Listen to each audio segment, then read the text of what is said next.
you all ought to be ashamed of yourself, because you're the ones who always profess how you're defending our democracy. You're the ones undermining our democracy. It is now time for sunlight, the best disinfectant. At the end of the day, the overheated objections we have heard from the billionaires assume the answer that nothing untoward or improper has transpired. But that is precisely the question we need to be investigating. To say that an investigation is outrageous and should stop because we're all innocent presumes innocence, a fact not here in evidence. Indeed, all of the abundant evidence is to the contrary, that this is part of an orchestrated scheme to influence and control our Supreme Court. Thank you, Chairman. Senator Cotton. First off, I want to agree with Senator Graham. This is partly a pretext to try to conceal the utter failures of Joe Biden and the Democratic Party.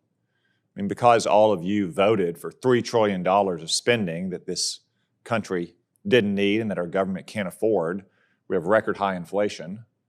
People can't afford their groceries. They can't afford gas. They can't pay the rent. Can't make car payments.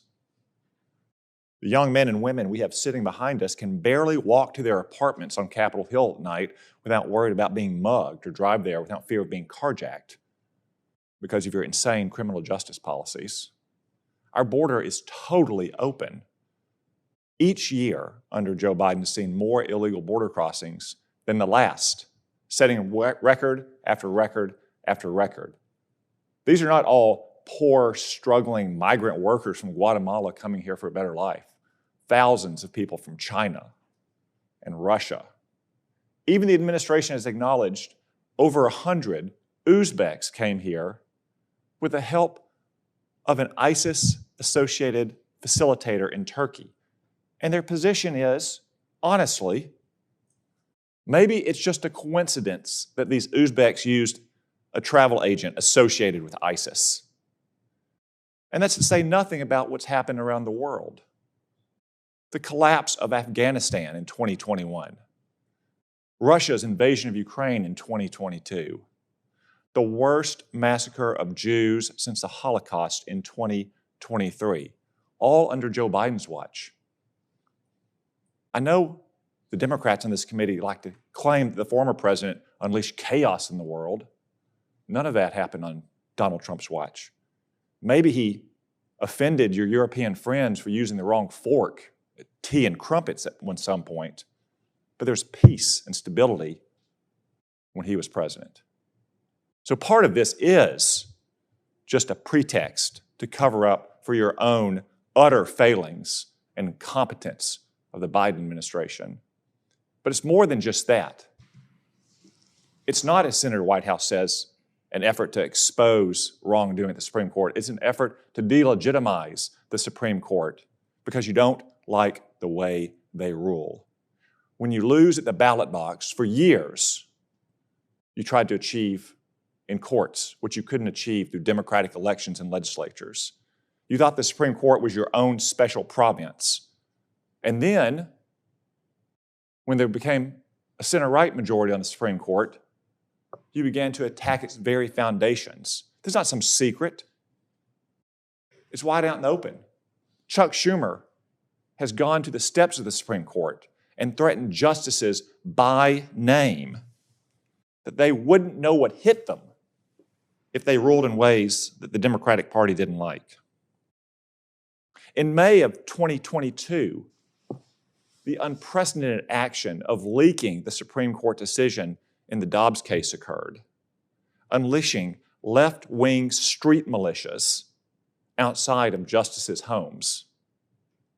Justice Alito, the author of that opinion, says that he thinks he knows who it was, and he thinks it was done on purpose to assassinate a Supreme Court justice to stop the Dobbs decision from coming down. Merrick Garland did nothing to stop these left-wing street militias. As they blatantly violated federal law, protesting outside the homes of justices about a pending matter. In fact, he directed the Marshal Service to make no arrests. He lied about it to Congress, exposed by Senator Britt from Alabama. It all culminated where it naturally was, with a left-wing hitman traveling from California to the Capital Region and being caught outside Brett Kavanaugh's home with things like zip ties, tactical knives, pepper spray, hammers, screwdrivers, nail punches, crowbars, duct tape, pistol lights, boots padded for stealthiness, and a Glock 17 pistol. Even after that left-wing hitman was caught outside Justice Kavanaugh's home, the White House continued to refuse to enforce the law, indeed, to celebrate these left-wing street militias. The White House spokeswoman even said, "We certainly do continue to encourage that," the protests, "outside Judge's home. That's the president's position." That's what this entire episode is about. Not about getting to the bottom of behavior that's permitted by law and permitted by rule, but continuing your brazen and outrageous campaign against the Supreme Court because you don't like the way it rules. You all ought to be ashamed of yourself, because you're the ones who always profess how you're defending our democracy. You're the ones undermining our democracy. As Senator Graham said, things are going to be different here starting next Thursday. But not just that, the shoe will be on the other foot one day. Go ahead, issue this subpoena. See what happens when we take back the majority. See which subpoenas we start to issue for the left-wing activists and billionaires who are behind all of your agitprop campaigns, who probably help fund those left-wing street militias outside justices' homes, who help fund the anti-Semitic wing of the Democratic Party protesting on college campuses and even in this Capitol complex. Go ahead, issue your subpoena next week. We'll see what happens when we take back the majority.